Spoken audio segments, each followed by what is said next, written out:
Olá, família.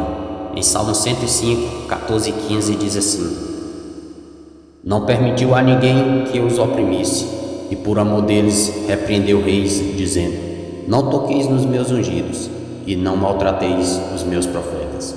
No vídeo de hoje, você vai ver o testemunho do pastor, que a pedido dos obreiros da sua igreja, tentou impedir um ex-traficante de louvar a Deus, e após ali na favela, ele afirma que se converteu. Ele que achava ser crente, logo após visitar o traficante, sentiu a necessidade de se converter. Então vamos para o vídeo, mas antes, se inscreva em nosso canal, ative o sininho das notificações e compartilhe com todos os seus amigos. Veja até o final, é muito impactante. Você pode conhecer a Bíblia de capa a capa, mas se você deixou de orar e jejuar, você esfriou. E você precisa ter urgentemente uma nova experiência com Deus e viver um dia de Pentecostes. Nós nos achamos às vezes grandes e pensamos que Deus está delimitado àquilo que nós pensamos ou imaginamos. Eu assumi a vice-presidência de um grande campo na Serra Gaúcha. E quando eu assumi a vice-presidência do campo, na primeira reunião de obreiro, 3 obreiros se levantaram e falaram: quem é que vai dar o culto de ensinamento às terça-feira? E alguém pega e fala: olha, eu acho que como pastor presidente sempre está por aqui, o Sandro sendo vice, ele viaja muito, ele poderia dar os cultos de ensinamento às terça-feira. E o presidente autorizou, eu fiquei com o maior culto da igreja, que era o culto de terça-feira. E 3 pastores e 2 evangelistas se levantaram e falaram: pastor, já que o senhor vai dar ensinamento, nós queremos que o senhor coloque ordem nesse negócio aqui, porque aqui dentro dessa igreja tem alguém aqui que faz uns barulhinhos. E nós temos aqui um rapazinho aqui, que ele começa a pular, ele corre no corredor da igreja, ele é um problema aqui no meio dos crentes, ele é meio baderneiro mesmo. O senhor vai pregar ordem no culto, manda ele se assentar publicamente, vai servir de exemplo para os outros, e todas as coisas vão para o seu devido lugar. Eu falei: é só isso que vocês querem? Eles falaram: sim. Falei: vocês estão pedindo muito pouca coisa, pode pedir mais, porque a primeiro momento que eu aqui tiver e houver baderna no meio dos crentes, nós vamos colocar a casa em norte. Aí então eu fui para casa, e a minha esposa falou como é que foi a reunião. Eu falei: foi muito boa, só que teve um porém. Os obreiros lá pediram para mim calar com a boca de um rapaz na igreja, que faz muito barulho e tal. E aí eu estou pensando o que eu faço. Eu acho que no próximo culto de terça-feira eu vou pregar e vamos colocar a coisa em ordem. Minha esposa, muito crente, falou: olha, se eu fosse tu, não faria isso não. Se eu fosse tu, eu procuraria ver onde é que esse rapaz mora, e tu faria uma visita para ele e conversaria com ele pessoalmente, para tentar ajudar ele, porque se tu fizer isso publicamente, tu vai matar a fé desse rapaz. E de mais a mais, o antigo pastor que estava aqui consagrava obreiro em troca de presente. Tem muito obreiro que eu acho que nem batizado com o Espírito Santo é. Então eles são crentes de menos, e o jovem é crente demais.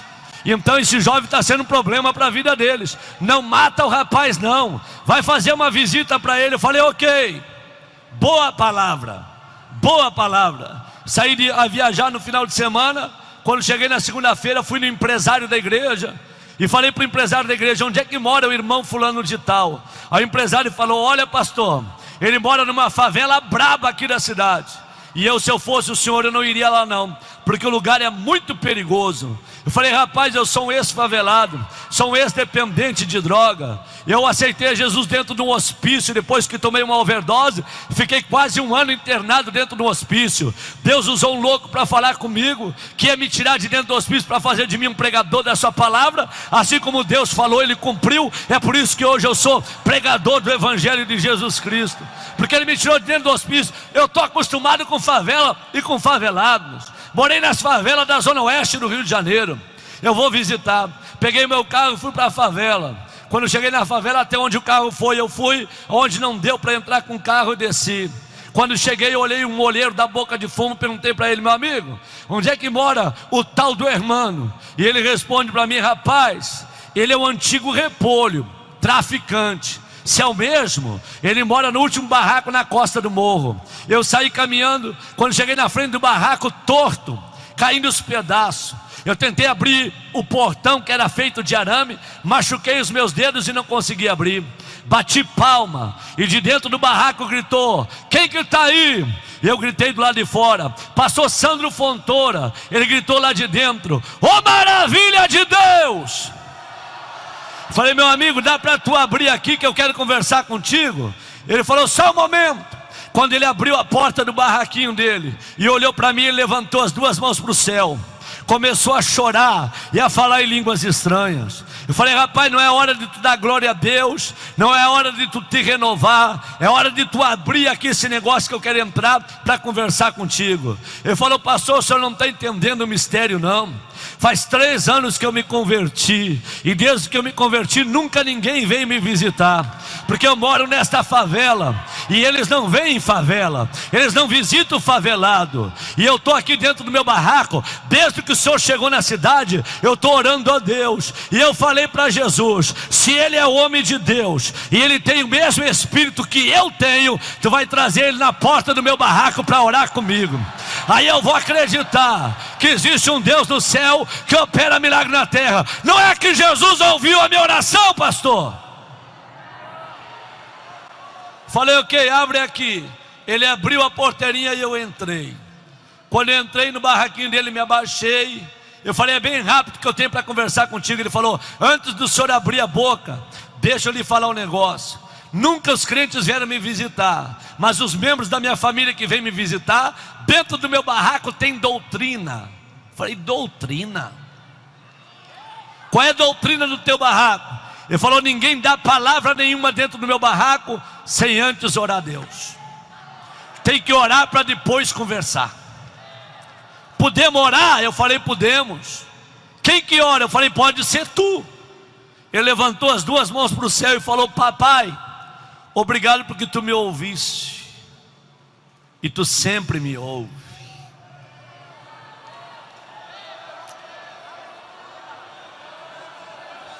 E ele começou a orar e a dizer: muito obrigado, porque tu não me valoriza por aquilo que eu tenho, mas tu me valoriza por aquilo que eu sou.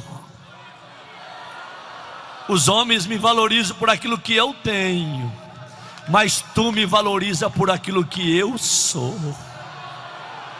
E tu sabe que eu te amo. Quando ele começou a orar, subiu um arrepio do meu pé até o caco da cabeça. E o Espírito Santo falou para mim: ei, faz 3 anos que ninguém visita ele, mas faz 3 anos que eu moro com ele 24 horas por dia. Faz 3 anos que eu habito na vida dele. Eu sou apaixonado por ele, e ele é apaixonado por mim. Vigia o que tu vai falar para ele, ok? E eu falei: ok. Quando ele parou de orar, ele falou: posso lhe dar um testemunho rápido? Eu falei: pode. Eu quero lhe mostrar o meu barraquinho. Puxou uma cortina, me mostrou a cama, criado mudo. Me mostrou um fogão a lenha com a chapa brilhando. Falou para mim: vem no meu banheirinho agora. Entrei no banheiro dele de madeira, uma janelinha de madeira. Quando eu olhei para o lado de fora, um precipício, o banheiro suspenso naquele buraco. Olhei para a fresta que estava no meio dos meus pés. Eu falei: vem cá, se essa tábua quebrar, eu desço de espinhadeiro abaixo? Ele falou: desce. Eu pulei de cima da tábua. Falei: tu tá doido, rapaz? Como é que tu me coloca em cima dessa tábua? Ele falou: pastor, antes de eu aceitar Jesus, eu era que nem o senhor. Eu tinha medo de tudo, mas depois que eu aceitei a Jesus, eu não tenho medo de mais nada.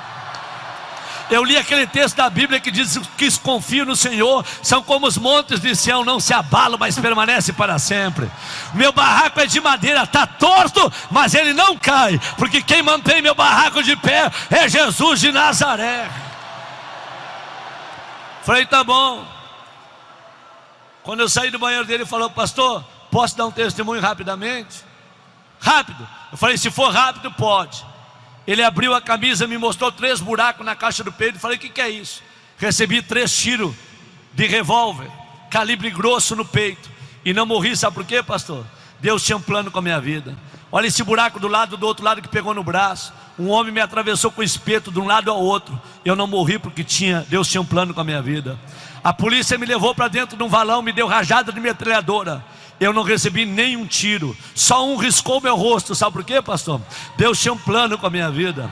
Eu estava no presídio preso, e Deus mandou um servente de pedreiro lá no presídio, pediu autorização para os pastores e entrou. Quando ele entrou, ele parou na frente da minha cela e gritou: "Hermano, tem alguém aqui por hermano?" Eu corri, parei na frente da cela e ele falou para mim: "Tive um sonho contigo esta noite.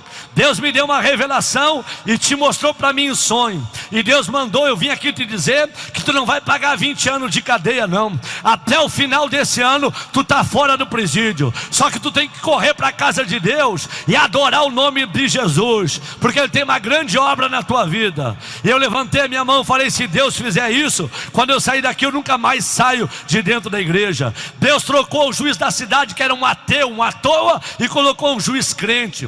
O juiz, revisando os processos daqueles que estavam na casa de detenção, encontrou o processo do hermano, mandou soltar o hermano, e o hermano saiu de dentro da cadeia com uma condicional. O juiz doutor Edson deu a ordem: enquanto tu permanecer crente, tu está livre de todas as condenações. O dia que tu se desviar, eu te coloco na cadeia de novo. E ele falou para mim: pastor, eu sou o primeiro que chego, o último que saio. Quando o senhor fala hoje vai ter poder de Deus, eu pulo para cima. Quando o senhor fala a glória de Deus vai descer, eu saio correndo, porque eu sei que Deus é poderoso e Deus opera milagres extraordinários.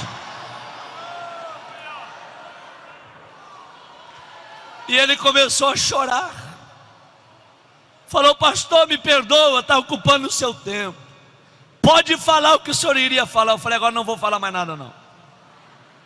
Eu quero ir embora. Quando eu saí para ir embora, ele me pegou pelo braço. Eu falei: o que tu quer? Ele falou: na minha casa tem doutrina, ora quando entra e tem que orar antes de sair.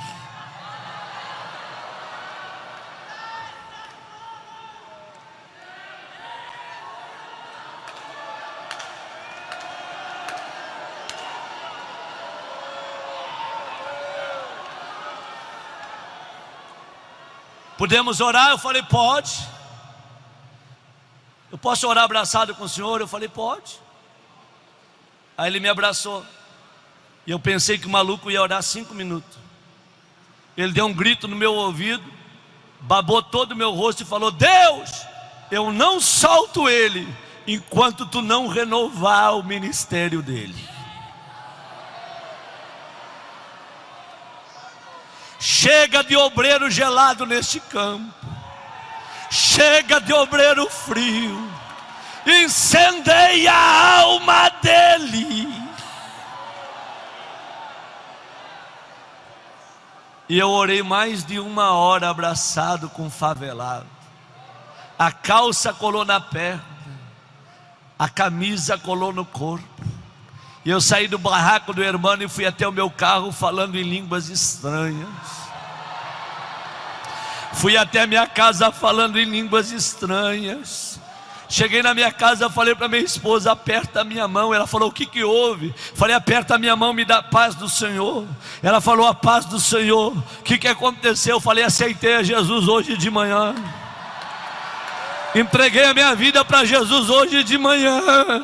E nunca mais vou ser o obreiro que eu era não. Jesus usou o favelado para mudar a história da minha vida. Hoje pela manhã Jesus vai levantar uma meia dúzia de hermanos nesse Mato Grosso, tomado pela glória e pela Shekinah do Espírito de Deus. Na terça-feira fui pregar na igreja, esqueci do hermano. Estou pregando no culto de ensinamento. Quando começa a arrochar na mensagem, o irmão está lá na porta, ele começa a pular e vem para o corredor da igreja. E os obreiros que estão atrás olham para mim, e quando eu olho nos olhos dos obreiros, eu faço a leitura. Tu falou que ia calar com a boca dele, cala agora. Manda ele se assentar. Eu fiquei numa guerra entre os obreiros e o irmão. E eu falei: meus amigos, entre vocês e o irmão, eu vou ficar com o irmão. Eu não vou matar o irmão não. Quem de vocês já visitou o irmão? Levante a mão. Ninguém levantou a mão. Eu falei, eu cheguei na cidade, eu fui lá na favela visitar ele. E em 10 minutos falei o que aconteceu dentro da casa do irmão. Caiu um choro na igreja. Fazia 8 anos que Jesus não batizava com o Espírito Santo. Jesus começou a batizar dentro da igreja. Eu falei, desçam todos do altar, traga o irmão aqui para cima. Quando o irmão subiu para cima do púlpito, ele estava para lá de Bagdá, tomado pela glória de Deus. Eu falei, a partir de hoje vai ter 2 doidos aqui, é um atrás do púlpito, outro na frente do púlpito, mas esta igreja vai ser tomada pela glória de Deus. Levanta as 2 mãos lá em cima, por gentileza. Abre essa boca que Jesus te deu e dá um brado de glória ao nome desse Deus, ok?